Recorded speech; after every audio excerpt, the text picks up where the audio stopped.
Welcome everyone to our education session this afternoon titled Diversity and Inclusion, Fostering Cultural Competence in Practice. My name is Annette Johns and I'm the Associate Director of Policy and Practice with the Newfoundland and Labrador Association of Social Workers. I'll be co-moderating the panel this afternoon along with my colleague Peggy Rauman, Nursing Consultant Policy and Practice with the Association of Registered Nurses, Newfoundland and Labrador. This year marks the 16th anniversary of our collaboration to host this education event for healthcare professionals. Can't believe where the last 16 years have gone. So today's session is being offered on site from the Health Sciences Centre main auditorium and by live webcast. While this event is organized by the NLASW and the ARNNL, we would like to acknowledge the College of Licensed Practical Nurses, Newfoundland and Labrador, who has partnered with us to bring you this event today. We would also like to thank the Munn School of Social Work for their support and to staff from the Centre for Innovation, Teaching and Learning with Munn, who are here with us today and broadcasting this event in real time. This session is being video recorded and will be made available on the websites of our professional associations for future viewing. So we do have a tight time schedule for today's session, and we're going to begin with a presentation from each of our panelists, and there will be an opportunity at the end for clarifying questions on the material that's presented. We ask that you keep your questions succinct and with the understanding that the information is being recorded. For those attending by webinar, please email your questions to educationwebcast2019@gmail.com. We will have microphones for those in the room to ask questions during the designated question period. The focus and content of today's session is meant to encourage reflection and dialogue, and you must consider the material presented within the context of your own practice. As healthcare professionals, we are dedicated to providing people with the highest quality services, enhancing our knowledge, skills, and abilities, and engaging in ethical practice. Respect for diversity is a fundamental aspect of our work, and we have a responsibility to ensure that cultural awareness, in its broadest sense, is integrated into our work with individuals, families, and communities. We challenge social injustices, discrimination, racism, and all the other isms, but what does it mean to be truly competent in practice? We have 4 stellar panelists joining us for the presentation today, and each brings tremendous knowledge and expertise on this topic. They will highlight some of the cultural considerations within our provincial context, offer input into what healthcare professionals can consider in their assessments and interventions, and highlight some initiatives to foster cultural competence. As you listen to the panel presentations, I want you just to consider the following reflective questions. What cultures do I identify with? Do I express my culture to others? What impact does culture have on my personal life, my work life? How can I engage effectively in a culture with people in a culture different than my own? How can I continue to foster cultural competence in my practice? And how can I advocate for change towards cultural competence at an organizational and systems level? In May of 2016, the Newfoundland and Labrador Association of Social Workers released standards for cultural competence in social work practice. These standards highlight practice considerations, ethical responsibilities, and continuing education guidelines for fostering culturally competent practice and promoting cultural competence as an integral component of practice. While developed for social workers, the ethical standards can be used by other healthcare professionals in their work. And in the standards, it's acknowledged that many definitions of cultural competence exist, yet we really see this as an umbrella term for the knowledge and skills required when working within the cultural context of clients. It incorporates cultural sensitivity, awareness, humility, and safety. As healthcare professionals, we are not expected to be experts in every culture, but we do have a responsibility to be aware of the cultural realities and experiences our clients bring to us, and how our culture has shaped us as individuals and professionals. We must seek and avail of opportunities to enhance our knowledge, skills, and abilities in working with diverse cultures, foster working environments where discussions on culture happen in meaningful, respectful, and purposeful ways, and use our leadership skills to engage in policy development as opportunities arise. Cultural competence is not an endpoint, but a journey built on respect, collaboration, learning, reflection, and professional growth. And in keeping with this theme, I now want to introduce our panelists in order of their respective presentations. I'll begin with Molly on my far closest to my left. Molly Butler is a registered nurse and the Regional Director of Professional Practice and Indigenous Health with Eastern Health. After living away from the province, Molly returned in 2011 to take on the role of Professional Practice Nursing Director with Eastern Health.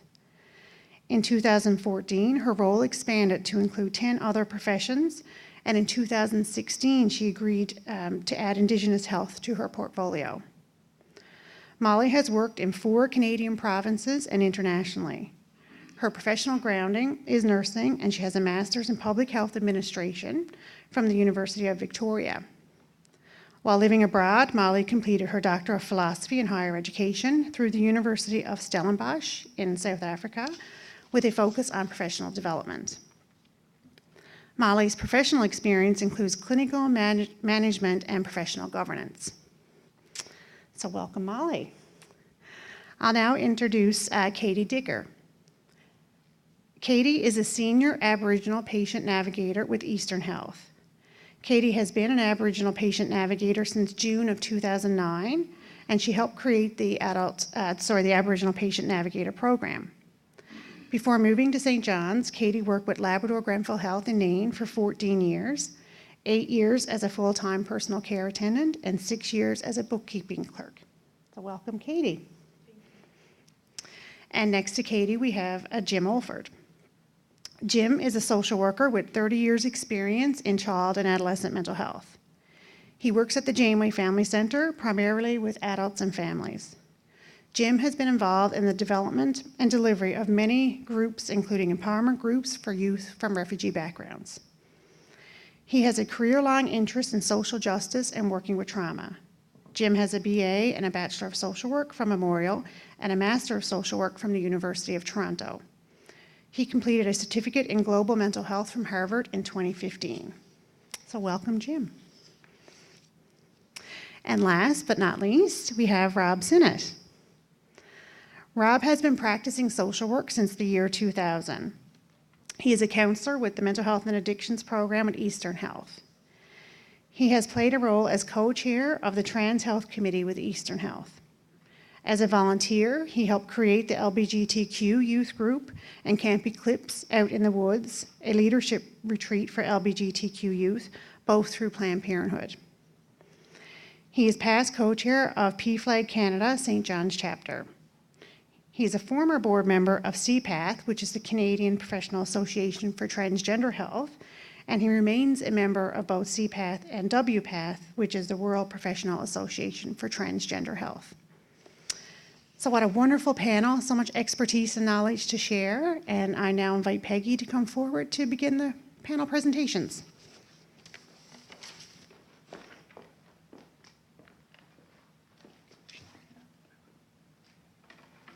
Thank you, Annette. So my name is Peggy Rauman. I'm a nursing consultant for policy and practice with the Association of Registered Nurses in Newfoundland and Labrador. I just want to thank Annette for her introduction to this Education Day.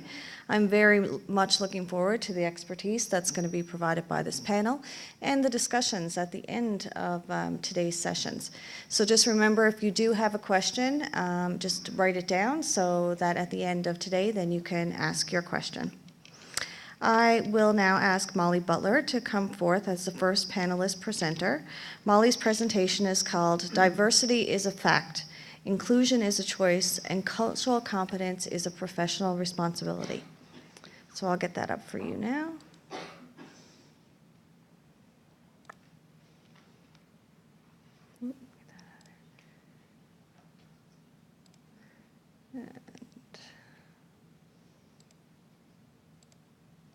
Okay, Molly, you can use this one, or you can use the mouse. It's up to you.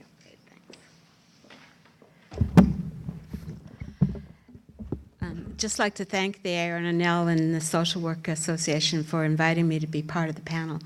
And it's been a pleasure to work with Annette and Peggy along the way, as well as my fellow colleagues.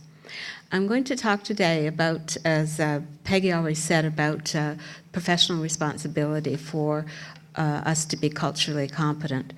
I wanted to start, though, with when you look at cultural competency, diversity and inclusion and cultural competency, it's a huge, big portfolio of information.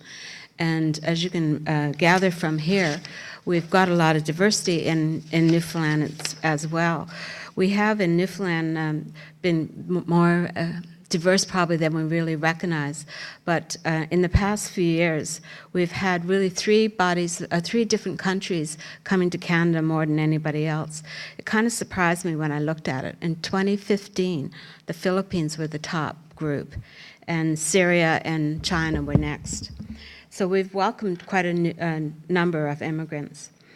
But Indigenous people are recognized for their heritage slowly, and we're really starting to look at it more seriously. And I really wanted to focus on Indigenous peoples today in my presentation. And of course, inclusion, when we look at it, is a meaning. You know, having access and choices about how we participate in all aspects of human rights and fundamental freedoms. So it really gets down to who we are as people and our human rights, and helping everybody to be able to express their human rights. Today, what I want to do is illustrate then some of our historical decisions that have continued to influence the social determinants of health and health outcomes for all of us, but particularly Indigenous Canadians. I want to reflect on steps being taken and actions that are being taken as well to become more culturally competent, and then discuss how we as health professionals, I'm kind of short here, discuss how a cultural competency relates to our practice. So I just want to give, I have an education background, so I really think it's important for all of us to have the same meaning when we talk about words. And for my presentation, culture represents patterns of being for a group of people, how groups of people believe, think, and act. Competence then describes the ability to do the right thing successfully and to do it successfully. It requires us to have knowledge, skills, abilities, behavior, and of course attitudes, as well as making judgments. And last but not least, cultural competence means to know and behave in a way that respects and honors the beliefs of others. Society's understanding of this concept, of course, evolves over time. When I was looking in the literature, Cross's cultural competency framework really struck me, because what he did in the 1980s, he started with cultural destruction and looked then at cultural capacity, blindness, pre-contemplative competence, and cultural proficiency. So the words are a little bit different than what we're using today, but I thought it was an interesting way to start, because if you think about what happened in particular to our Indigenous peoples, there was a lot of destruction, and it still affects us to this very day, and I will illustrate that as I go along.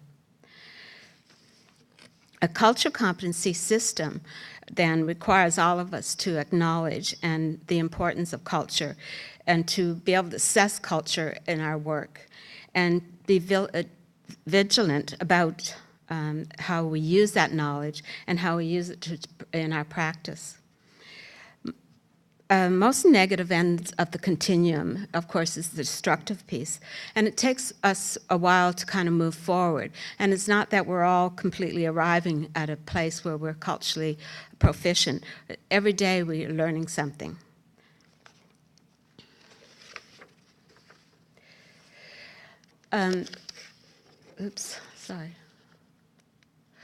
This is another framework that shows the culture as not necessary somewhere you arrive being a destiny. And Annette talked about cultural awareness, and it really, this is where we start from usually, to be aware of differences in culture and to seek broader context of our understanding. But staying at cultural awareness is not enough as health professionals.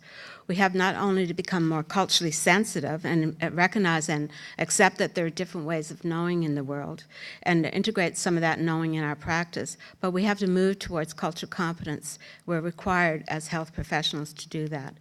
And of course, more and more we're talking about cultural humility. and it being a lifelong commitment to being self-evaluating our practice and making sure that we're readdressing the powers of imbalance.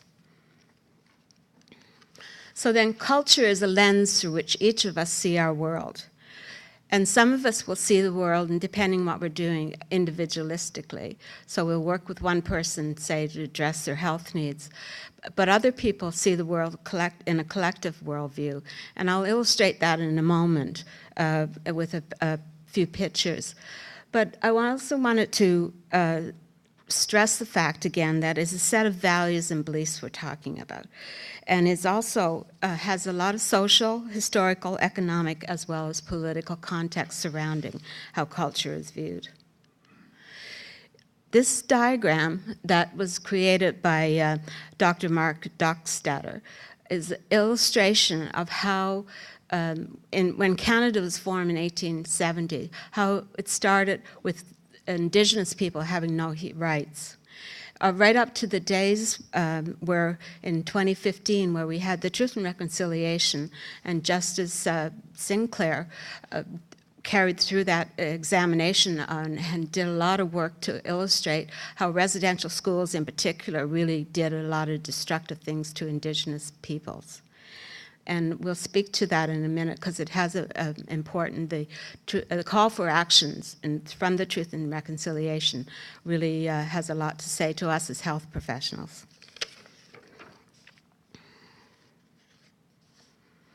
And of course, you could spend a lot of time really examining all of these aspects historically, but we don't really have that much time to do that. But I would, the slides will be available to you if you need to look more closely at it. This is a picture that I found through my search as well, and it really looks at an individual trying to climb out of that destructive place. And the things that are said to people to keep them, push them back. And I'll give you an illustration of that in a case study in a minute. But at the bottom in the cultural destruction, calling people drunk and refusing to treat them because they think you're drunk without really examining them is a really good example of how Indigenous people have been treated. And there's lots of literature and poignant examples of that. And as you go up, looking at what is the problem and treating everybody the same, which is, of course, everybody is not the same. Going another step further up, looking at the training that we should get to be about Aboriginal people and other people, and sort of looking at them as the same. So we're not really looking differently at individual people still. And going then up to the culture pre-contemplative, where you think that Aboriginal perspective, you understand it, and you're starting to learn more about it. And then you start to recognize that there are certain things, cultural practices, that you need to be bearing in mind. And then coming up to the safety, of course, it takes a lot of work to get there. It's not a ladder that you can climb easily. And I think Katie will illustrate some of that from her experience in a minute. The example I wanted to talk about is one of legacy of Brian Sinclair. And it will show us how history actually still, to this very day, affects how we see the world. In September 19th of 2008, Brian entered the emergency unit in a hospital in Winnipeg. He was 45, and he had urinary tract infection. He was left unattended in the waiting room for 34 hours when another patient told a security guard that Brian was dead. Brian didn't receive any care the whole time he was in the emergency department because nobody recognized how ill he really was. He was seen in the emergency department frequently, was in a wheelchair because he had a double amputation. And he also was homeless and, of course, was Aboriginal. The family and others were convinced that Brian was treated the way he was because of racism. The interesting part about it, Brian's death sparked another professional, Dr. Marcia Dakota, to share her story of her father's, what happened to her father. Years ago, before Brian had died, Marcia was called into the emergency. Her father was in the emergency. She arrived and found him very distressed. He had been intubated, and nobody had sedated him. She was an internist and recognized what was happening for her father and took over his care. What had happened is he had a massive MI, and everybody was treating him thinking he was drunk and didn't know what was going on. Anyway, she got him sedated, and long story short, he's alive and well to this very day. But had she not been there, and had she not interjected in his care, he too would have been another Brian Sinclair. So I give you these stories to illustrate that these things are happening in today's world. And I'm sure Katie can share many more stories that are closer to home. So we're hearing more about these stories, and they're being used through the court system as well. And I could go on with another one. One of the things I would encourage you, though, is to listen to Brian Goldman's talk with Marcia Dakota, Dr. Dakota. She really tells a poignant story that will make you think about culture in a different way. I wanted to share with you some other statistics that's quite startling too, and that is the number of Indigenous children who've ended up in foster care over time.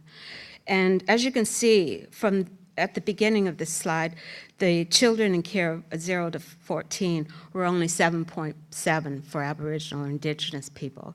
Today, though, in 2016, that number has crept up to well over half of kids of 0 to 4 that are in foster care. But it was interesting. A few weeks ago, there was a case, I think it was in Manitoba again, where a mother had a child and they took the child away. But people started speaking up for her, and they gave the child back to the family and put support in that family to help her. So we are changing, and I think I would encourage you not to be discouraged by what I'm saying, but these are some of the facts that we have to consider. So Justice Sinclair, in the Truth and Reconciliation Call to Action, said that he called upon all of us to become culturally competent. And one of the Truth and Reconciliation actions is to have cultural training and cultural competency. So reconciliation then includes acknowledging the wrongs of the past, knowing our true history, recognizing the inherent rights of all Indigenous people, and restoring a balance between Indigenous and non-Indigenous peoples. In the call to action, there's 94 of them, and they go well beyond the healthcare system. They go to education, to justice, to child welfare, churches, media, arts, and community. And I think you'll see a lot more voices of Indigenous people, even in Newfoundland and Labrador. If you take a trip down to Moomoo's Ice Cream, you'll look across and you'll see a mural on the wall that was created by Jordan Bennett from the west coast of the island. And Jordan has just won a prestigious award for his art recently. And so it's, more and more artists are showing their work as well in Newfoundland and Labrador, which is really exciting.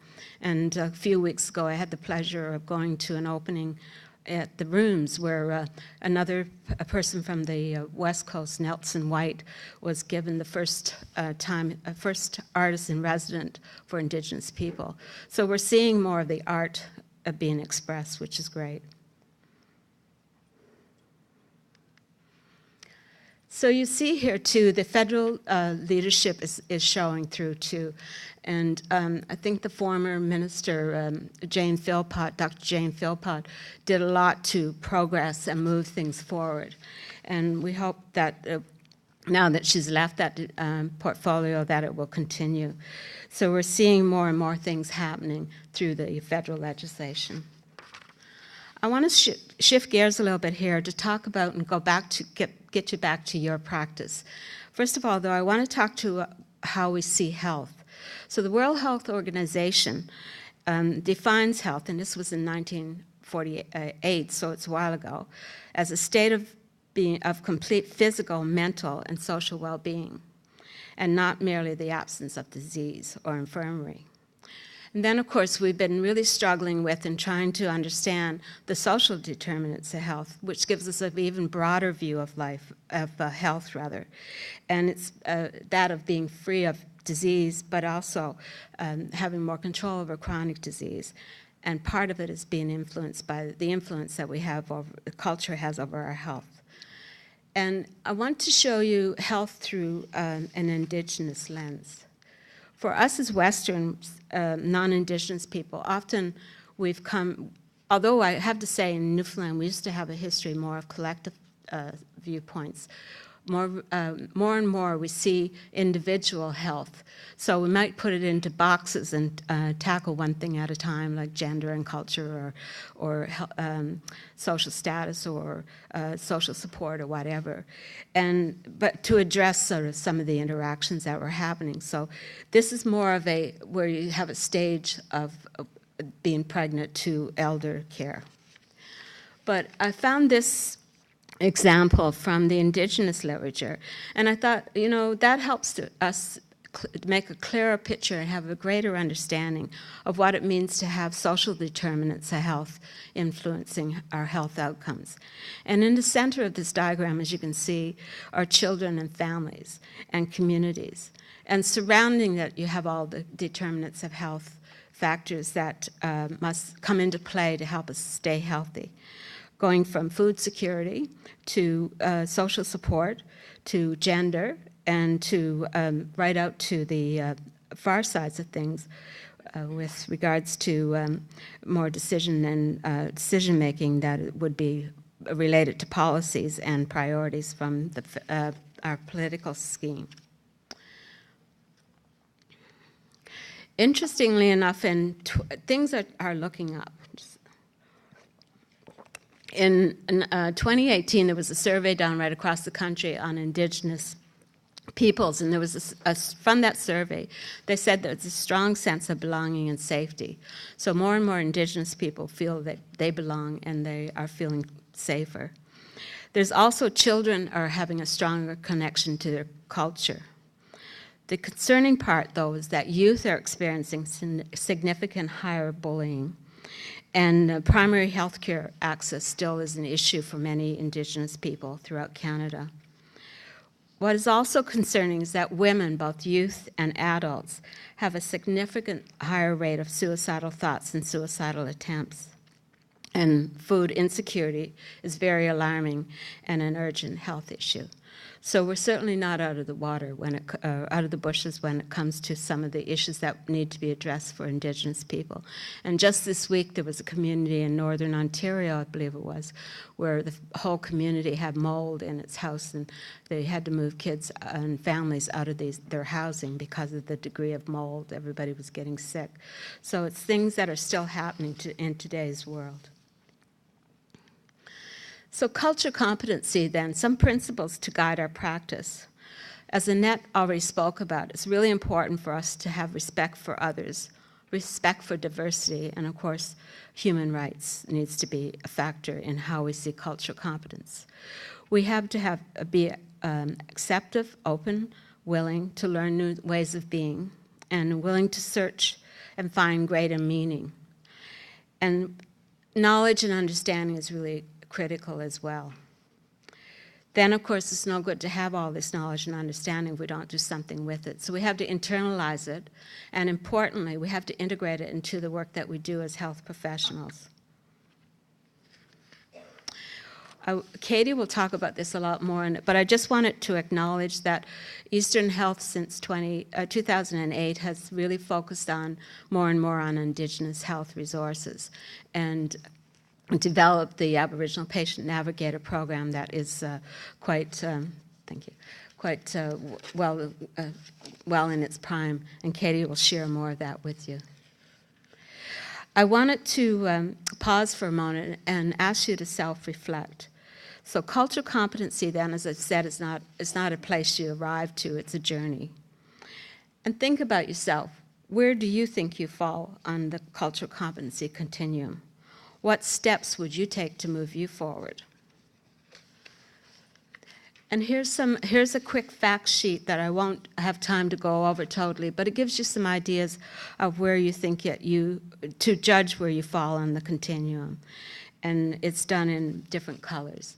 So you can get this later. So takeaway actions then. Consider the visible and the non-visible aspects of your own culture. Choose a culture other than your own and explore the perception of illness and health beliefs. I was really fortunate to have worked in Saudi Arabia for 8 years. And I learned so much about other people's culture. When I was there, I worked with 70 groups of nurses from 70 countries of nurses. And it was really fascinating how we had things in common, but we also had a lot of differences. And the worlds that other people see themselves through just sometimes was very perplexing, but you learn so much through that. So exploring cultural competency then, think about it. We all have to do practice reviews. Why don't you include that in your practice review this year in your learning plan? So I wanted to summarize up by with a little quote that actually I found Katie. I'm stealing from Katie now. At the end of the day, when you look at culturally based services that respond to community identified needs, it comes down to people and ensuring that the people we provide services for get the most out of the time spent within the healthcare system. Think about that. And in closing, I want to quote a nurse leader, Jean Watson, who had the pleasure of meeting years ago. I think she's still alive, but she wrote a book on caring and nursing. She and M. Beavis. And Jean said, to care for somebody, I must know who I am. To care for somebody, I must know who the other is. To care for somebody, I must be able to bridge the gap between myself and the other. Thank you.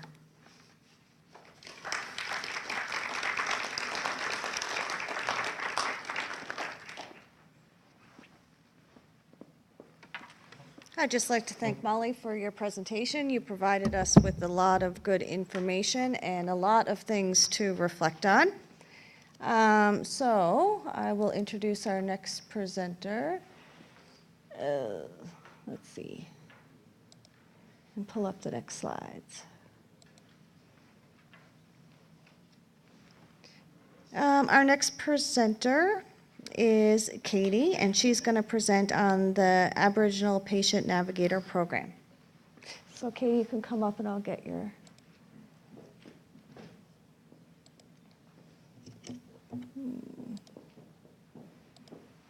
And there you go.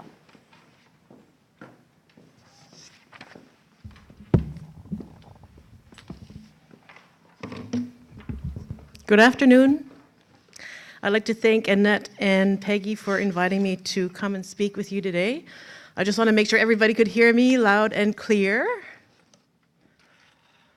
So, as Annette and Molly both said, I'm going to be speaking today about cultural safety in healthcare. I am the Senior Aboriginal Patient Navigator with the Aboriginal Patient Navigator Program. So I just wanted to start off with the goals of this session. After this session, participants should have a better understanding of the role of the Aboriginal Patient Navigator, learn to use correct terminology, learn about the Aboriginal groups of this province, which I think is very important. It's still quite surprising exactly how many people still do not know who the Aboriginal groups are. Also, be more aware and have a better understanding of the historical, political, and cultural aspects or cultural issues that impact the health of Aboriginal people in this province, and provide patients with a culturally safe healthcare environment. So looking into terminology, Aboriginal versus Indigenous, the two are both accepted. Indigenous is becoming more common, I find, than Aboriginal. I find Indigenous is used more in context. I would say I would never identify myself as being Indigenous. A lot of people from where I come from Labrador, would refer themselves to Aboriginal, and that is a word that I would be more comfortable using. And in regards to First Nations, that is a group that would refer to themselves, would be the Mi'kmaq, the Halapu, the Miapuki First Nation. The word Indians is not used anymore. They do not accept that word, so please remember that do not refer to First Nations as Indians. And Native is not a word that is used as well. As well as the Innu, they prefer to be called Innu instead of, they're recognized as First Nations and Innu. And this one as well, the Inuit, we like to be referred to as Inuit. Inuit means more than one person. I would identify myself as an Inuk, which is just one person. And Eskimo is a no-no. It's a derogatory name. We no longer use that. So please just remember. So the Aboriginal Patient Navigator Program was implemented in 2009 as a pilot project. So the Aboriginal Patient Navigators offers support and assistance to Aboriginal patients and clients who are referred to St. John's for medical treatment. So we're the link between the Aboriginal communities and Eastern healthcare providers. I'd like to just talk about a history of the Aboriginal Patient Navigator Program. There were actually 2 studies done. In 2002, the St. John's Native Friendship Centre, along with the Division of Community Health within the Faculty of Medicine at MUN, produced a Building Bridges study. The purpose of this study was to improve experiences for Aboriginal people in the urban healthcare system. From the study came several outcomes. There was a need to ensure the delivery of appropriate care to the province's Aboriginal people, and that these individuals experience a wide range of difficulties in urban healthcare settings. In 2005, a cultural sensitivity report was done. The Cultural Diversity Working Group concluded that effective follow-up care for Aboriginal patients was a concern. And according to the study, informants from Labrador reported that patients were returning home with incomplete information for follow-up care. These 2 reports were the groundwork that would become the base of the APN program. And the needs that were identified, as you can see right here, was language interpretative services, dietary needs, signage, communication, patient education and orientation, and follow-up care. Now I'm going to move on to what we do as Aboriginal patient navigators. One of the things that are very important is navigation to appointments. So a lot of patients that come to St. John's have never been to St. John's before. They're coming from small communities. They have language barriers. Then they're coming through to the Health Science Center, main entrance, trying to find their way to their appointments. We mainly deal with patients in acute care, but we also navigate patients to outpatient appointments who also have general surgery appointments. Just to give an example, somebody that's coming for a pre-op, they have to go to X-ray, they have to get blood work done, they have to go to EKG.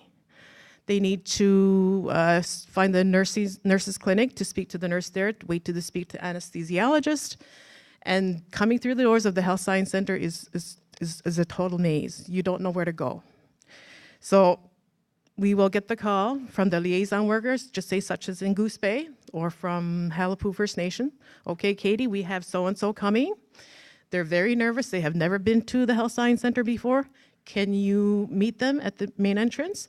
They have an appointment with a pre-op. So can you take them to the pre-admission clinic, or can you show them where to go to get the colonoscopy on the 4th floor of the Health Science Center? Just trying to find your way is very, very overwhelming for anybody that's coming here to the Health Science Center for the first time.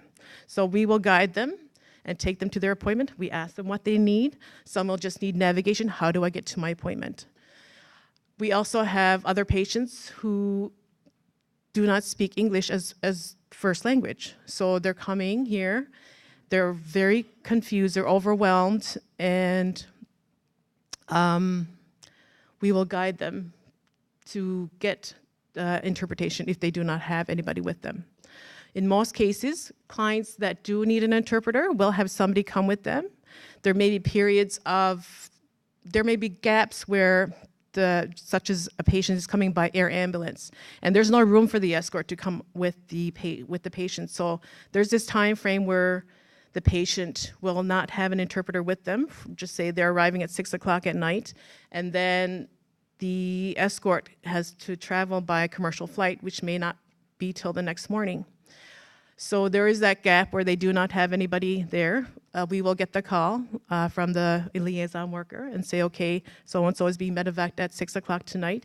Can you arrange somebody to be there to meet the client to make sure that the connection is made between the medical staff and the patient until we get the interpreter in the next day or whenever the next flight is available. One of the other things that we do is to access meals, transportation, accommodations for medical clients. Like I said earlier, a lot of our clients are sent in by medevac. So they're coming here not expecting to be here. And I'd just like to share a story of a guy that we had from Labrador. Him and his brother, his brother attempted suicide by hanging.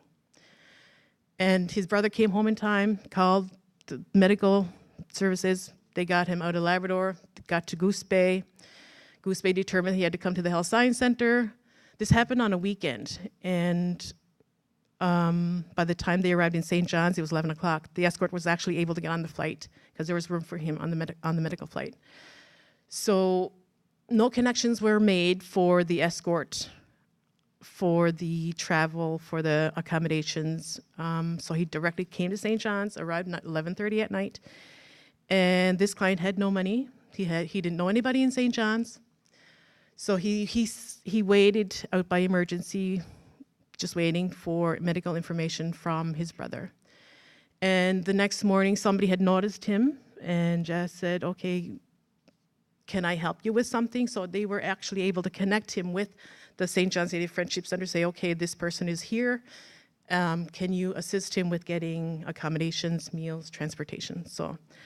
And this escort actually came back through our program several years later, and he shared with us his story, and he had wished somebody like our program could have been there for him during that time. So it's very important for awareness of our program, because a lot of people still don't know that we're here. One of the other things that we do is liaison with internal and external agencies.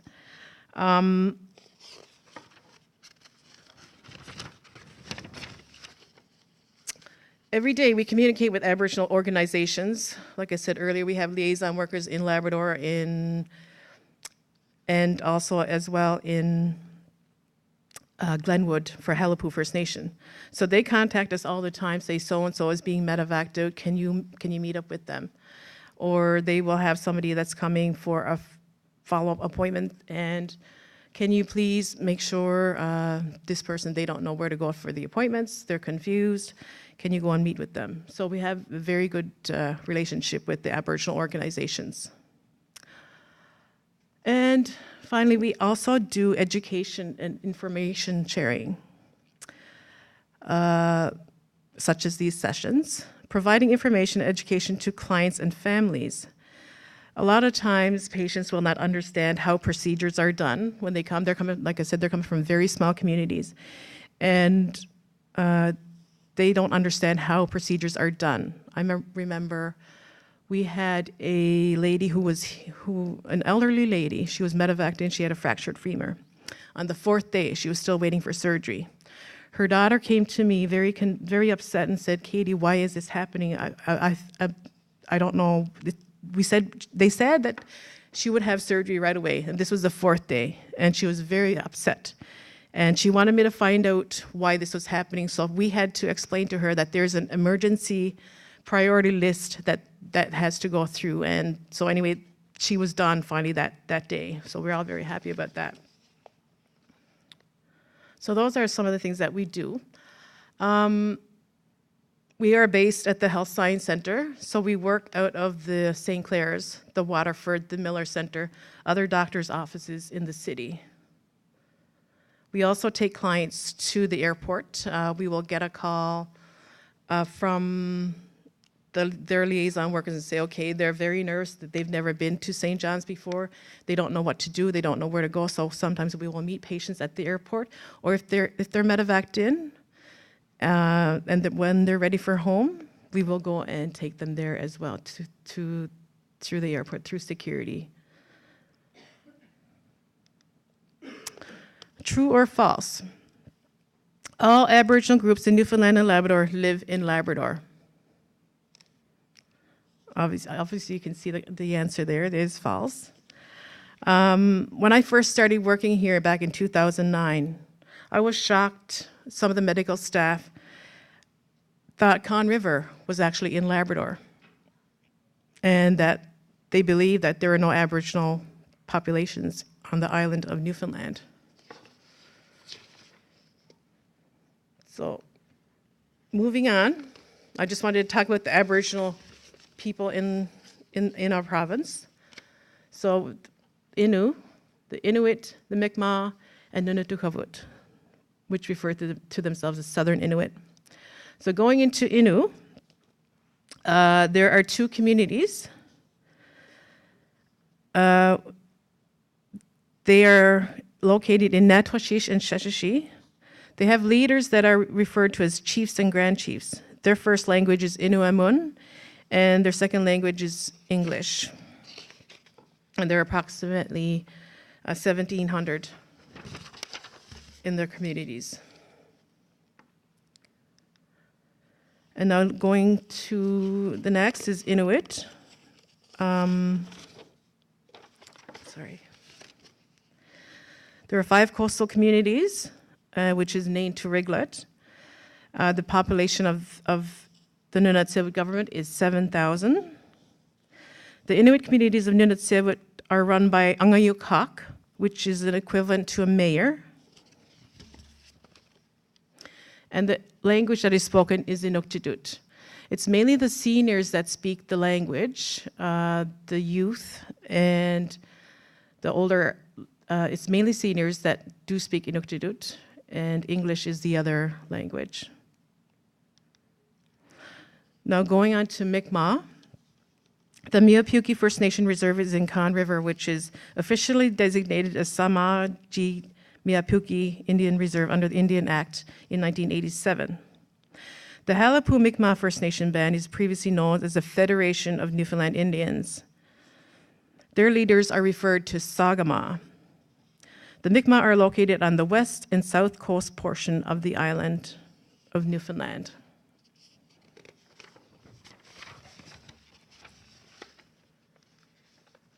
And finally, the Nunatuqavut Inuit.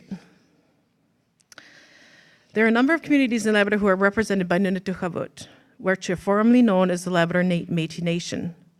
Nunatuqavut means our ancient land. This organization refers to the people as Southern Inuit and are primarily descendants of European and Inuit culture. Nunatuqavut are still in the works of settling Aboriginal land claims agreement with the Canadian courts.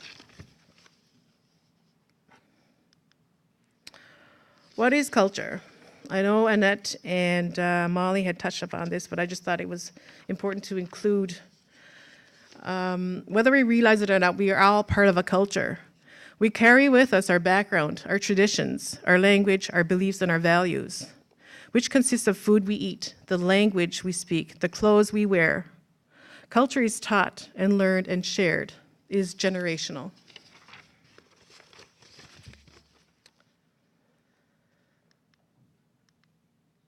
What is cultural safety? Cultural safety is a need for people to feel respected and safe when they interact with the healthcare system.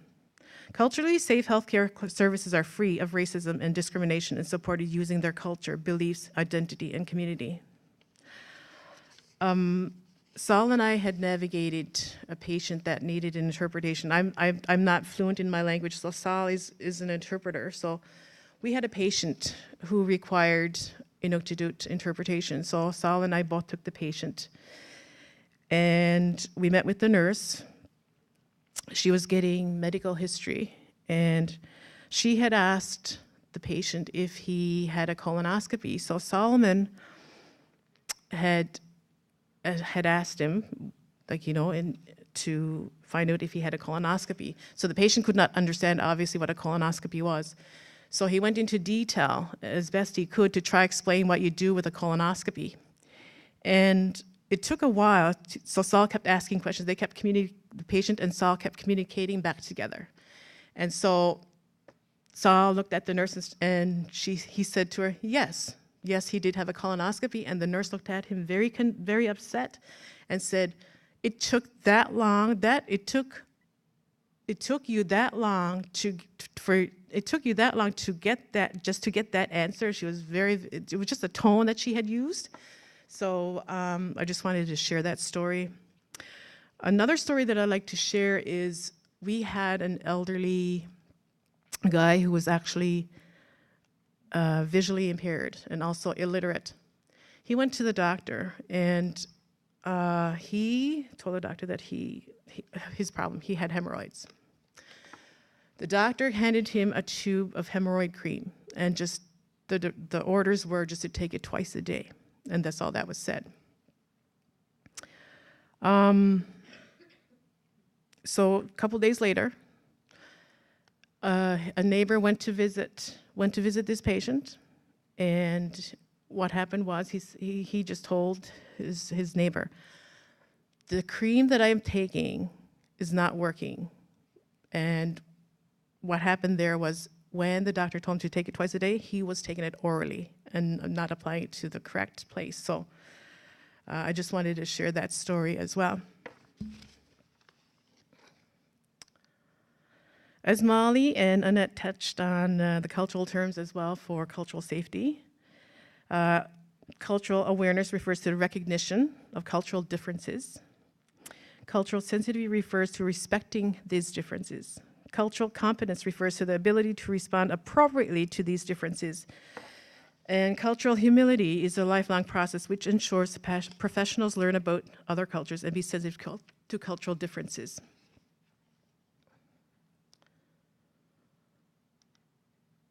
Going on to communication with Aboriginal patients.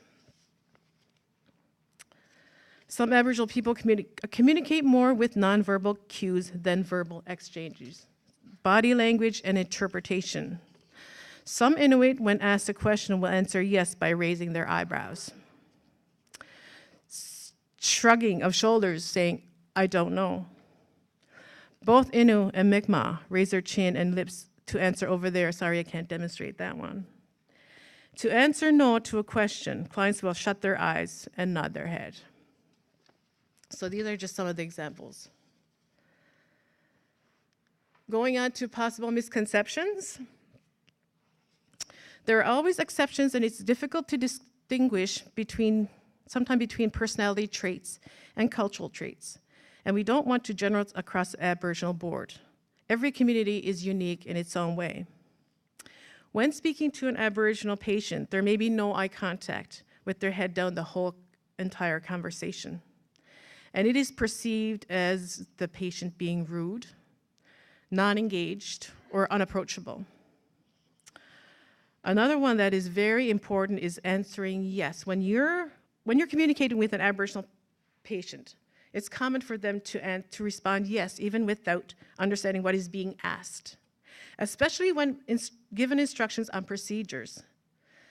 So please keep in mind when ask them to relay what is being said if there is no interpreter or APN present. Physical appearance. Aboriginals do not always have the typical traits or physical characteristics that most would expect. Looking Aboriginal, dark hair, dark eyes, or eye shape does not mean you grew up a certain way or practice a particular culture. I have a niece that's in her second year of MUN right now. She's got light hair, light skin, green eyes. When she identifies herself as Aboriginal to her peers or to people that she meets, they look at her and they're confused because she does not have dark hair. The Aboriginal patient may not openly share their strengths and accomplishments and may not tell you because they feel it would be breaking. So you'll meet a Aboriginal patient, they're very humble. And you may perceive it as being non-industrious, less involved or unambitious, or that they're lazy.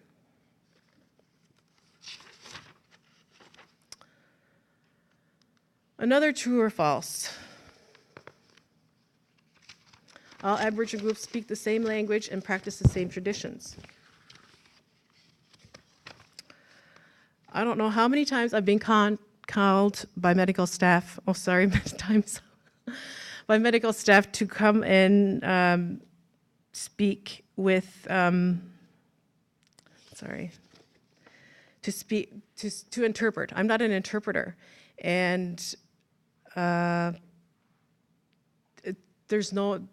just don't understand that that they think that we're all just one Aboriginal group. I know I'm cut for time. I'm just going to go quickly on to challenges. Within Newfoundland and Labrador, some Aboriginal groups have higher rates of certain conditions, such as diabetes, than others.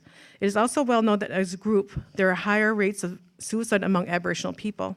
As you know, this doesn't mean that every Aboriginal person will suffer from the same conditions. That is why it's important to treat everyone as an individual. I don't know how many times I've gone to emergency myself, and the first question that comes out of medical staff is, are you diabetic? Which I am not. Challenges continued. Like Molly had touched upon, residential schools, the impact of residential schools. Saul and I, my colleague, had traveled to Truth and Reconciliation events in Fredericton, Moncton, Halifax, Goose Bay, and Hopedale. Our role was to support the residential school survivors who shared their stories. And I remember one family in particular. It was two brothers and their sister, and they were in their late 60s. And at that time, they came up together to tell their stories of what happened to them when they were 6, 7, and 8 years old.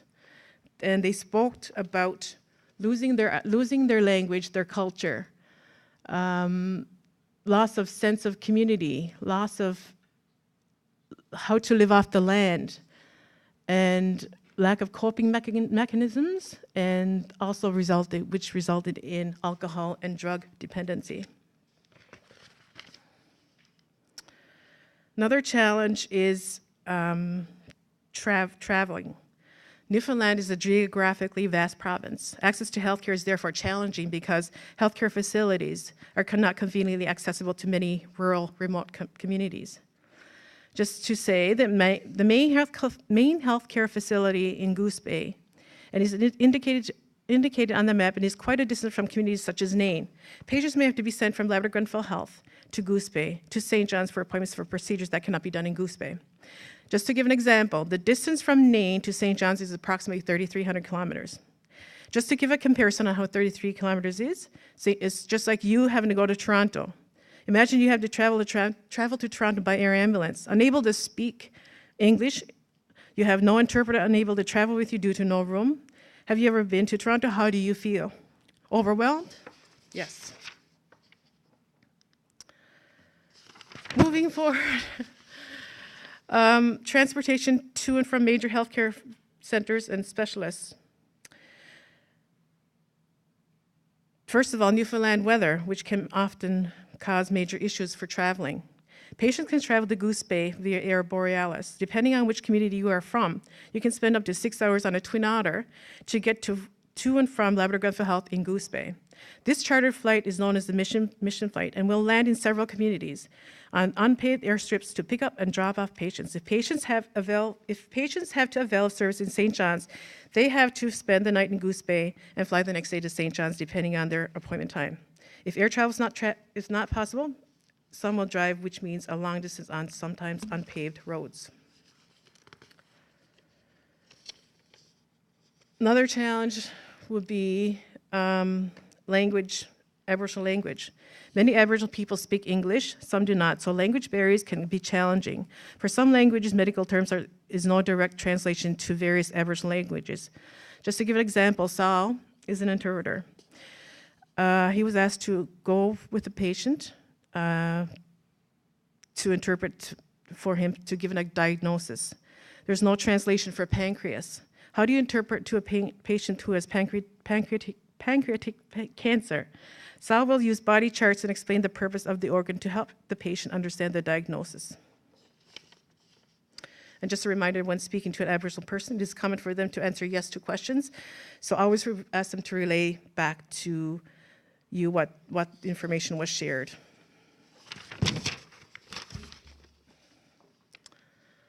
I just wanted to share you this story. This little guy, he was medevaced into the Janeway. I had a call one Monday morning to go and meet with him. And when I got upstairs, Mom was gone to get some breakfast. The nurse was trying to just ask the boy if he was hungry. So he looks at the nurse and he just raised his eyebrows. And the nurse said to him, "You're very shy, you're very quiet." And I looked at her and I said, "No, he answered your question." And she looked at me very puzzled. I said, raising his eyebrows? I said, "He means yes. He answered your question. Yes, he's hungry." Challenges continued. Stereotypes. Judgment and stereotypes are prevalent and can sometimes impede relationships and trust building among patients and their healthcare providers. We have somebody that went to visit the emergency. Another situation there was one of the first questions that came out of her mouth, the doctor had asked her if she had trouble with alcohol. I'm almost finished here. Just another story here. Aboriginal elder travels to visit her family in St. John's. She trips and falls before getting into bed and injures her ankle. Her family take her to emergency to be assessed. The doctor asks if she's Aboriginal, asks where she is from, asks how much alcohol she had to drink that night. The woman states that she does not drink alcohol. The doctor said he finds that difficult to believe, considering the community that the woman came from. The elder left emergency without any further assessment.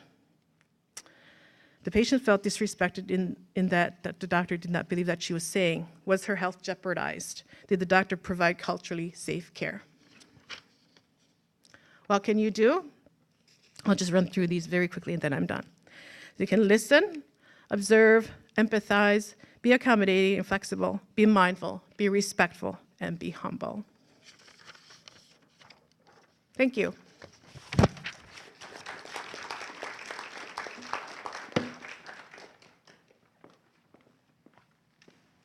Thank you, Katie.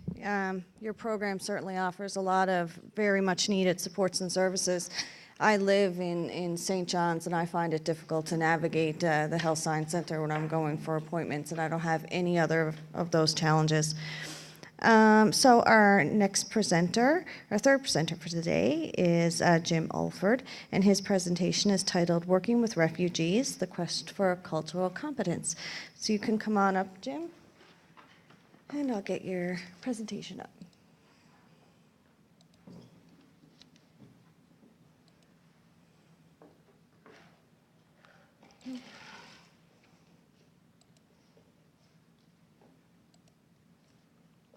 And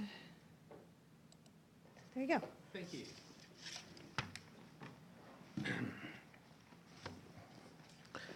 Thanks for the opportunity to be here, and really appreciate this actually. This has been a kind of a pet issue of mine for the last several years, and I guess what I wanted to do today was just reflect a little bit on what I know of and what I've learned about and the refugee experience, and both pre and post, and to look at some of the things perhaps we can do to struggle to actualize the concepts of cultural competence and cultural humility. And there's an interesting theme throughout everybody's presentation. We talk about cultural competency being a journey as opposed to a destination. And I called my presentation The Quest because it is a journey.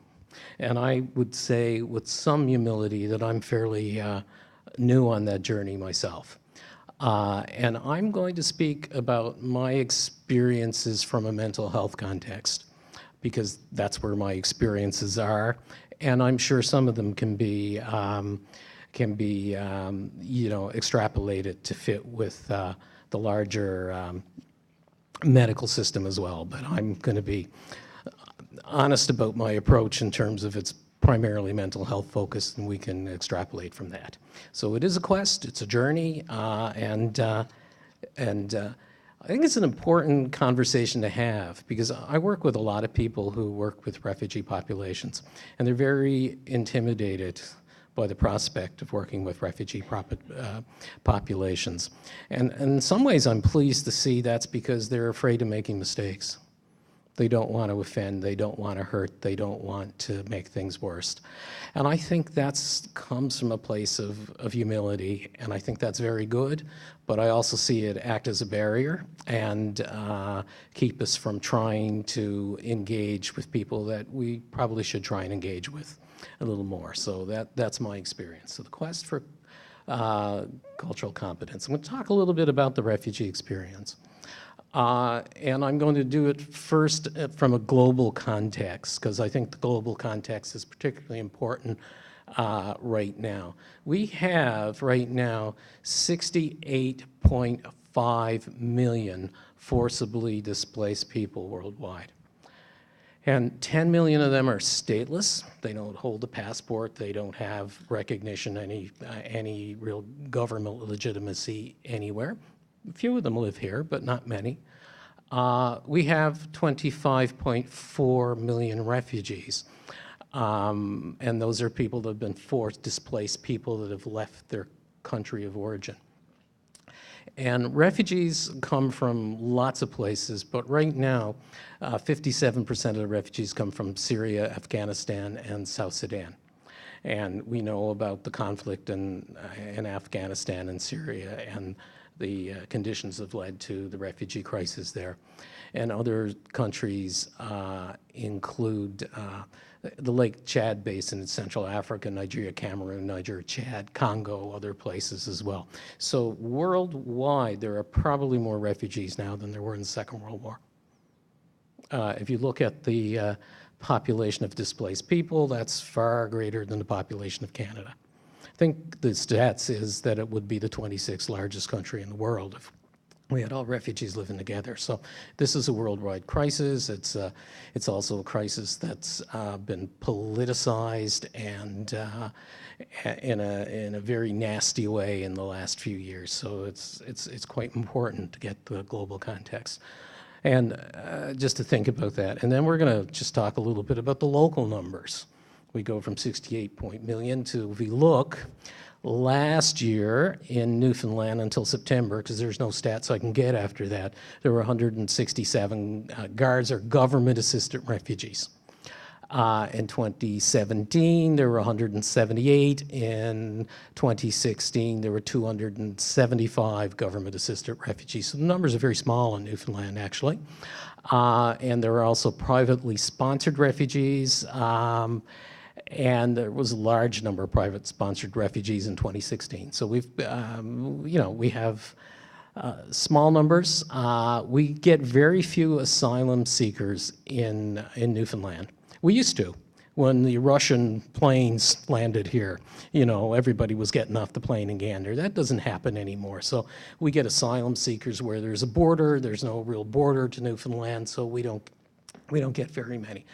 And the highest numbers here are from Syria, but there's a large number from Eritrea, and Congo and Sudan are also well represented in those numbers. So that's the refugees we're getting here. This population is part of you might have 1,200 immigrants to Newfoundland every year. So if you think about it, we do have, we have a small population. There are more people coming, but we're not dealing with huge numbers. But you can see it significant change in the population. You can notice it in the East End of St. John's. It's a wonderful thing. The diversity that brings, I think, is such a positive thing for this province. So the impact of this, we have a slowly growing former refugee and immigrant population, especially in St. John's. The other impact is sometimes difficult to get people to stay here because of employment issues or if they're not part of a larger cultural community. So people will leave because there's a large community in Calgary or they can't get work. So our problem actually is getting the refugees that come here to stay and the immigrants to come here to stay. We are no way experiencing a refugee crisis in this province. We are experiencing a refugee crisis in Jordan, in Turkey, and lots of countries that are unable to provide the basic things that you need to live and adjust. We're not experiencing that here.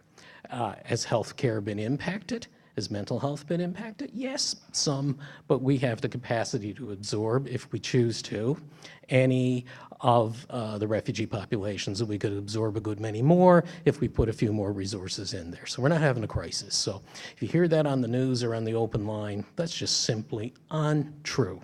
So make a statement about that. So we're not experiencing a crisis. Refugee experiences can be far different than other immigrants, and that's what I'm going to talk about. There's certainly a locus of control. If you're an immigrant and you move, that's your choice. As a refugee, you may not have your choice where you're going, and that's a far different experience. And what's really important to think about as I give this presentation talking about, I'm generalizing experiences. Everybody's experience is different. Really important to know that. So the refugee experience, we're talking about people that are coming here for some very good reasons because of persecution and conflict, generalized violence, human rights violations, and often people have experienced trauma. And the trauma has often been quite severe. So we talk about trauma, so I'll just use the brief definition, a psychologically distressing event outside the range of usual human experience, okay? Distressing to almost everyone and usually experienced with intense fear, terror, and helplessness. Serious threat to one's life or physical integrity, serious threat to one's children, spouse or relative or friends, sudden destruction of one's home or community. These are the kinds of trauma events you probably will see or hear about if you know refugees. Seeing another person who's been killed or seriously injured as a result of accident or physical violence. So those are the kinds of things that people are often bringing in their experience. So we know what the trauma impacts are. We know there's psychological and emotional health, there's physical health, there's some intergenerational experiences of trauma that we know about. It has an impact on community, on society, culture.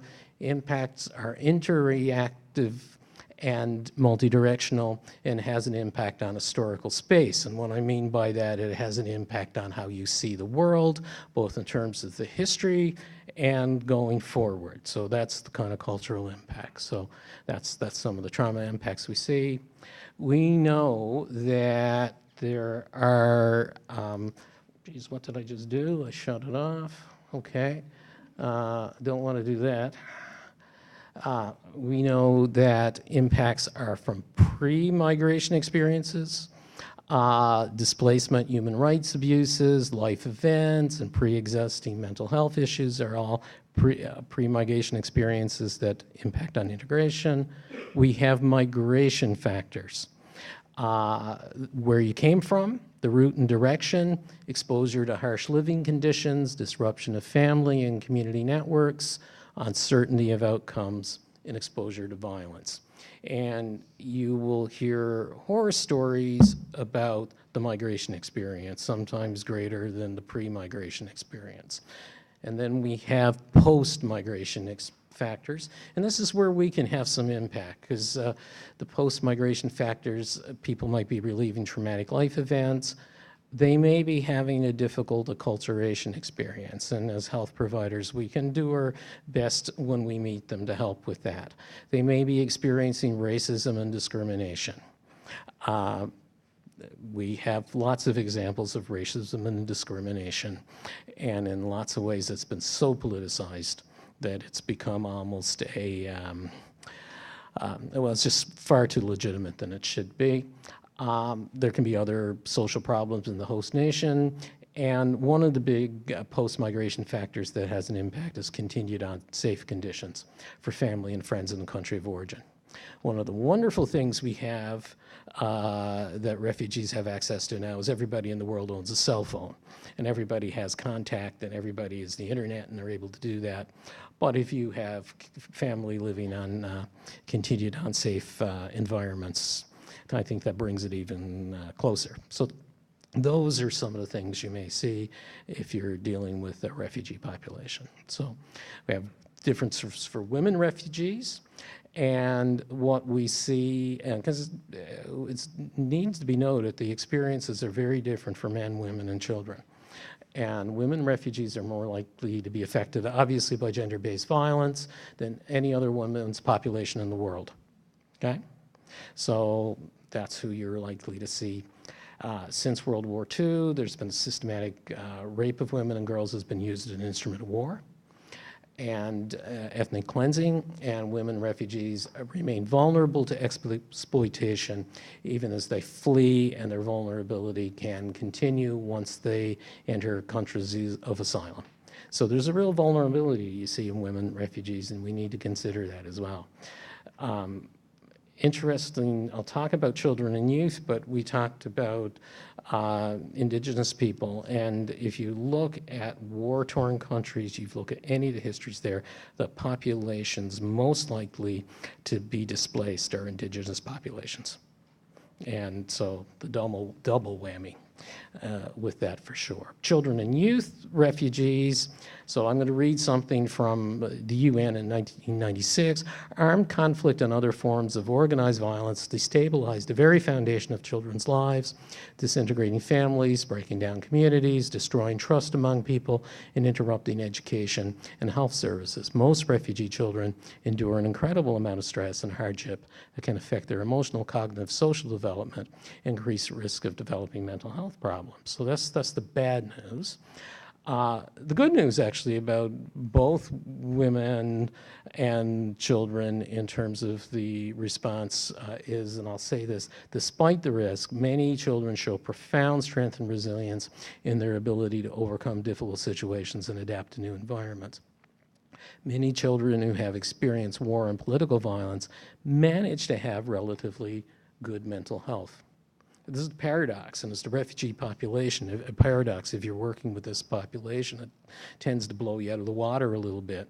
And you see people who've experienced horrific experiences may be really experiencing trauma, but still in other parts of their lives are doing really well. I'm not sure what the secret is of that paradox. But in lots of ways, it's interesting when you see that horrible experiences are not held as much as event central in their lives. It's kind of my read on it, and I think, you know, the whole process of going somewhere new, starting something new, and you're so busy with living your life, it's hard to keep horror as event central. Not that it doesn't happen, but it really is a little paradox. You'd think you'd see more trauma than you actually do, but you don't. So one of the things, so these are some of the experiences refugee people are bringing. So we've looked at some of the risk and experience. The actual experiences are very varied. We can't make assumptions. We don't know. And I talk a little bit, you know, using that trauma-informed care lens, which means you might assume that there is, but you don't know that there is. So you treat everybody in the same way, recognizing many people may have experienced difficult situations, but not everybody has.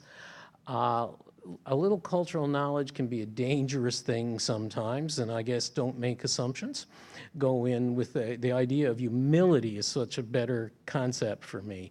I don't know, I'm going to ask, I'm trying to do my best to understand and experience, but you know, it's easy to make mistakes. It's easy to think, okay, somebody's from somewhere, then they must behave like this, or this is important to them. You never quite know. People sometimes, even from the very same region or country share very little culturally with others from the same areas. You get people from come from the same geographic location, they have different religious contexts, they have different spiritual contexts, they have different cultural contexts altogether, and that's very easy to get yourself trapped by making assumptions. You know, people from the same country do not necessarily share the same culture. Okay, so refugee is not an identity. I'm speaking about the refugee population, but the refugee population does not identity as the refugee population. They identify as people from Syria, from Iraq, from the Congo. They identify as Iraqi Canadians. And when you get here, you stop being a refugee. It's the refugee experience that you bring. You are a new Canadian when you get here. And it's important to understand the history so you can give appropriate treatment and response, but you are helping people really build and develop and belong in a new place. So I think that's really, really important. So it's not an identity. So we have to be careful about that. We can't make assumptions. So, and as I said before, the refugee story may or may not be event central to their lives. And people are often very future focused. Adaptation and resilience and strength is often what you notice. And the other thing is many refugee clients and patients have very good physical and mental health when they get there. So that's the thing. We can't make assumptions, but we need to be aware. Resilience is one of the things that, again, I'll go back to, an adaptive response to an extraordinary challenge, a process about bouncing back, and a resumption of healthy functioning. So that's important. You see post-traumatic growth. To be careful about that. We don't want to identify it when it's not there. We don't want to make it an expectation, but we do see post-traumatic growth in refugee populations. At the same time, you see post-traumatic stress. They are mutually exclusive. They happen at the same time. So that's really changes in relationship and philosophy and new possibilities. So responses that are sensitive, principles of trust, respect for diversity, equity, fairness, and social justice. We need to take our social justice lens with us if we're working with this population, and be aware of more than the surface culture, which we can see, but recognize we all have unspoken rules around behavior and unconscious rules, which we're not very aware of on our own. So we need to dig deep. It's more about the food and the clothing. It's more about even the songs and the dancing. It's about what those things mean, how they're interpreted, and we need to examine our own as well as be curious about others. And I think that's really important. The other thing is cultures intersect and evolve. Work with families. You have different people that hold on to different parts of a culture differently in families, and you have intersections. You know, Rob's going to be talking about LGBT youth, and I often see refugees that come, and they may have, you know, you have a culture that's transmitted down, intersecting with a culture of who you are becoming or who you are yourself. So it's really, really interesting. So it's, you know, it's really about being curious and humble and respect for the diverse and the universal, because we are different, but there are universal as human beings we hold, and I think that kind of respect for both, and challenging our own assumptions and challenging our own, I guess, corporate assumptions where we work as well, and need to be looking at how we can put up barriers to people and what we can do to take those down. I'm going to go through that, just some of the things we really need to be thinking about as clinicians. Not there's any radical in this, but we need to be really looking at responding with empathy and using perspective taking, staying out of judgment, recognizing what's going on with people and respond. We need to be looking at using trauma informed care. We need to look at traditional healing. and what people bring and what they believe in wellness and health. And that's been said 2 or 3 times, but it's important to explore the person's preferred type of intervention. It's helpful to learn and perhaps integrate traditional healing approaches. And examples are culturally relevant ceremonies, but require us to work to understand the beliefs and attitudes behind the ceremonies as well as the surface stuff. So work and learn and explore and be respectful of what people bring in terms of how they see their own healing. And that process of self-healing, the social instruments of healing, altruism, work and school, and spirituality. So we work to help people, find a sense of belonging, and we help people, develop their own sense of altruism. And we look at spirituality and healing as well. And we need to be more open to the role with immigrant and refugee populations. And the religious and spiritual factors are often important in how people approach and understand healing. Not necessarily so, but they can be. And it's not about our beliefs and practices, but is respecting and helping others utilize their beliefs, and just being open to the learning, to be open to making mistakes, and be open to having the courage to try and connect with people and work beyond the more probably surface barriers to connecting with people on a level where there's something that can develop. It's an immensely rewarding experience. So thank you.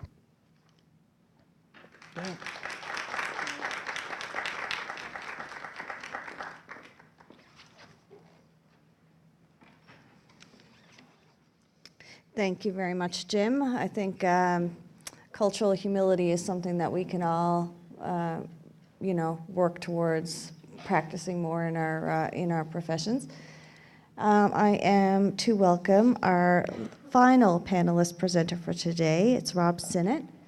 And so you can come on up, and I'll get your presentation up for you.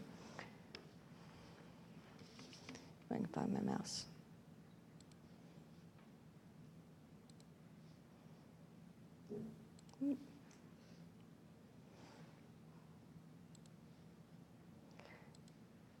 And welcome, Rob.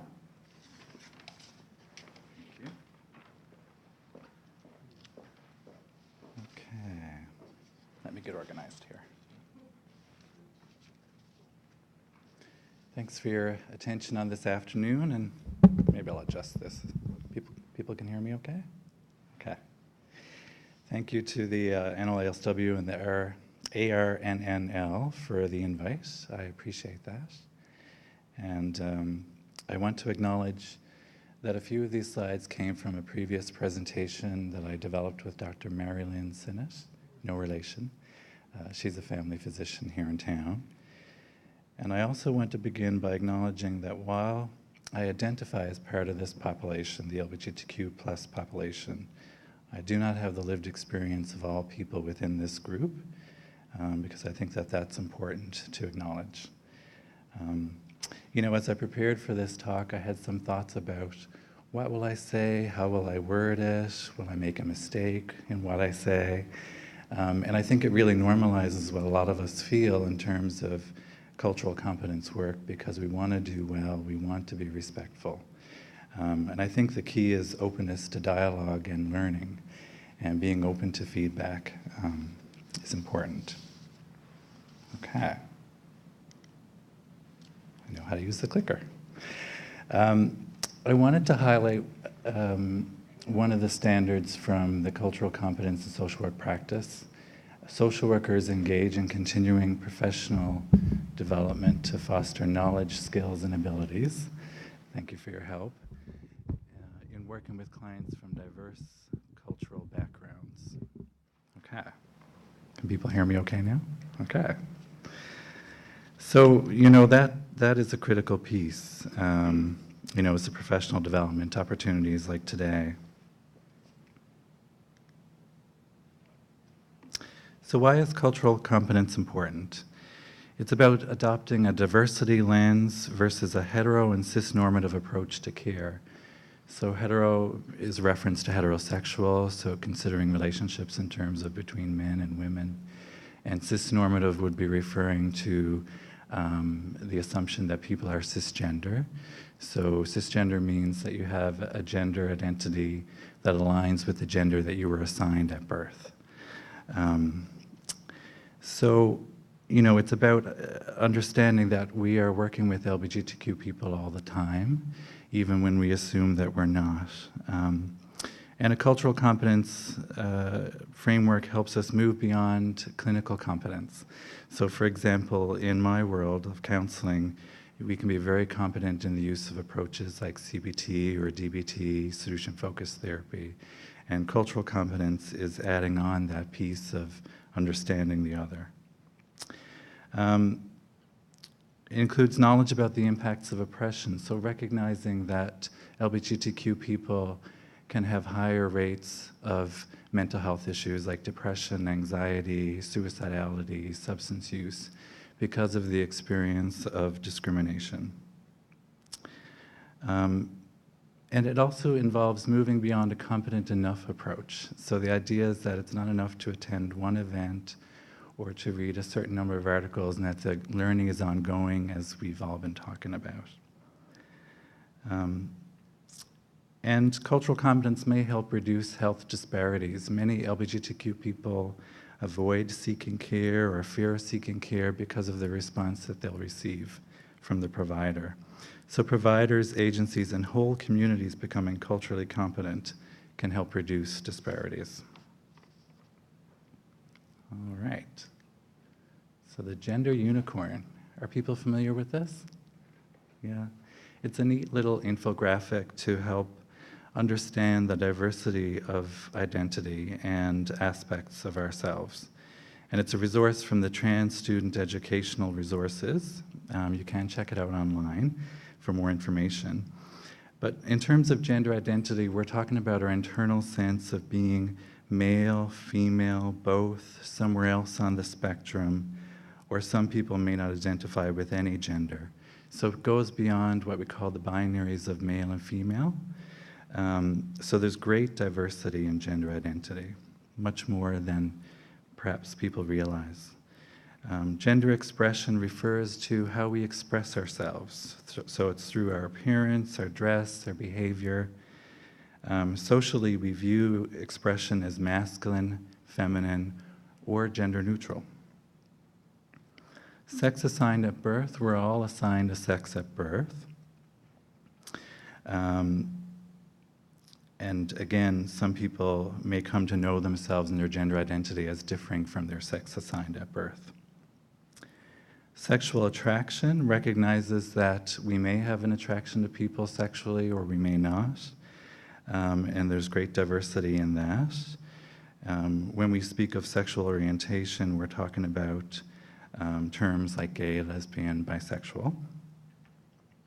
We don't have the time to go through the diversity of identities and terms. There's quite a lot of terms and identities, but there's many examples of glossaries that can provide information on that. Romantic and emotional attraction recognizes that some people may not have a sexual attraction to people, or they may have more of a primary emotional or romantic attraction to people. So that's important to recognize as well. The one thing that I would critique on this slide is the use of the word other. For me, I would prefer additional, because the word other has been critiqued, coming from anyone with a background in feminism, the concept of othering. So additional can be helpful. Okay. So I'm going to keep track of time too. So in terms of cultural competence, from my review of the materials, there are some key areas to consider, including attitudes, knowledge, and skills. So these are some of the areas that we're going to look at. So attitudes is the first piece, and it's a quote from Pema Chodron. The most fundamental harm we can do to ourselves is to remain ignorant by not having the courage and the respect to look at ourselves honestly and gently. And I think that those two words are the key, is honestly and gently, to be patient and kind to ourselves in our learning. Okay.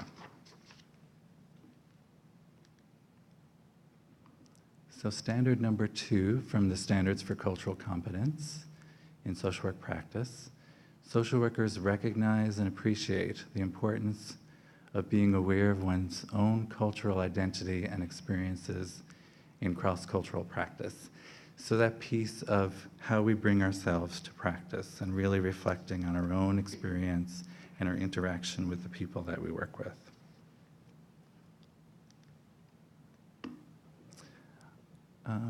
These authors have a really useful framework for developing self-awareness. I found it helpful. And the first piece is to self-reflect on our own gender identity, gender expression, sexual or romantic orientation, including development, influences, and experiences. So it's a lot to consider even in that piece of awareness. And that self-examination piece is a key part of our work, and it ties in with the concept of cultural humility, so that ongoing reflection and learning. And then in this model, it invites us to reflect upon our previous contact with LGBTQ+ folks, both personally and professionally, and then to evaluate our reaction to LGBTQ folks, both positively and negatively. So checking in with ourselves and thinking about our responses.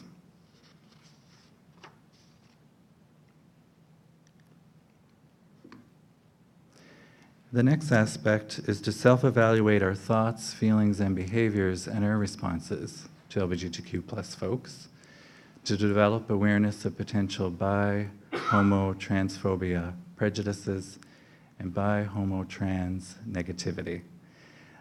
So to really kind of check in with ourselves, to ask questions such as, is there discomfort? Are there judgments showing up? What kind of statements or beliefs am I sharing with others? And then another aspect of this awareness model is to participate in personal and professional activities that foster a greater understanding of LGBTQ+ folks and cultural competence. So opportunities like today, 20 minutes is, the condensed version of cultural competence, but, so seeking opportunities like this is really important. The next aspect is knowledge. A quote from Maya Angelou: "I did then what I knew how to do. Now that I know better, I do better." And I think that that's a lovely quote. So becoming culturally competent involves taking initiatives to learn. Sometimes LGBTQ folks will talk about how they feel a burden to educate people or their providers. So we learn from people, yes, but we also have responsibility for our own learning. There are many opportunities for learning, which I'll talk about in a minute. Again, familiarizing ourselves with language and terms, which can vary over time. I frequently have to refer back to glossaries, or someone will mention a term and I haven't heard it in a while, or I need educating as well. So things are always developing, and developing from the community, which is quite powerful. Becoming culturally competent involves understanding human rights and policies.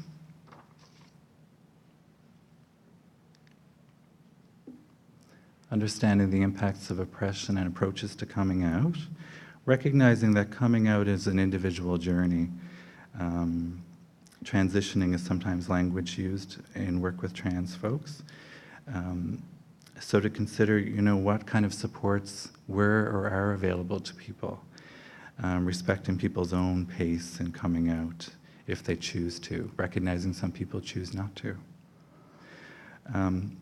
Knowing community resources, I'm delighted that over the years there have been quite a growth in support groups and often volunteer-driven. In fact, I have a resource that's 3 pages of local community resources. So if anybody wants that after today's talk, they're welcome to contact me, and I'll find a way to upload that as well. We need to consider the intersections of identities or social locations, as previously mentioned by the other presenters. So to consider differences like disability, race, to consider a person's country of origin or language. You know, an example that I have is that Eastern Health has interpretation services available. So if you're working with someone whose primary language is not English, having access to that is a way of considering intersections. I know that there's great diversity within the population. So there's many forms of learning. Biographies, novels, documentaries or films, videos. I find there's lots of resources on YouTube from credible sources. Internet, blogs, books. This is a picture of an awesome book that I found really helpful called Trans Bodies, Trans Selves, written by and for trans people. And they're working on a second version coming out soon. Journal articles. There was a recent issue from the Canadian Medical Association journal that is focused on work with trans people, as an example. Growth of literature over the years as well. And I really appreciate looking at research that focuses on LGBTQ people, but also research that focuses on trans people only, so that we really know and appreciate the experience of trans people, and that, you know, that is important. Attending panels could be another way of learning, having conversations with LGBTQ plus people through our work, through our friendships, our colleagues, you know, learning about people's lives and experiences when it's appropriate. Okay.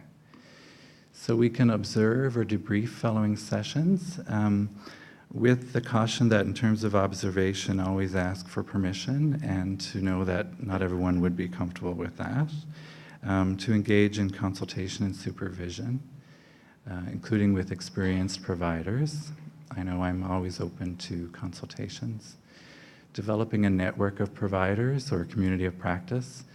Here in Eastern Health, we in 2011, we developed a network of providers in relation to trans health.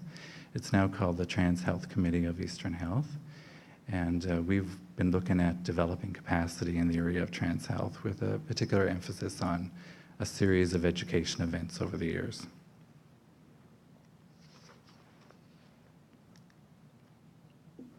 Okay. So keeping up with the ever-evolving language and the grassroots social movement, attending seminars and conferences, having a working knowledge of clinical guidelines such as the World Professional Association of Transgender Health Standards of Care. This is the trans pride flag, by the way. And there are other examples of guidelines as well. For example, the APA, the American Psychological Association, has guidelines in terms of work with trans and gender diverse people, and also practice with lesbian, gay, and bisexual people.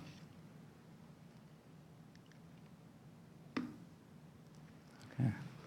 So human rights and policies.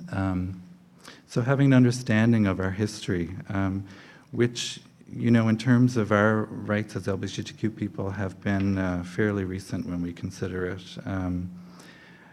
Sexual activity between people of similar sex or gender was decriminalized in Canada in 1969. There are still over 70 countries, unfortunately, in the world where sex is still decriminalized. I mean, it's still criminalized. In some countries, there is a death penalty. So having an understanding of where people come from and what their experience might be would be important. The Canadian Human Rights Act added sexual orientation as a protected ground of discrimination in 1996. The Newfoundland and Labrador Human Rights Act added sexual orientation as a protected ground in 1997. The Newfoundland and Labrador Human Rights Act added gender identity and gender expression in 2013, and the Canadian Human Rights Act added gender identity and gender expression in 2017. So very recent history that the rights of people have been protected.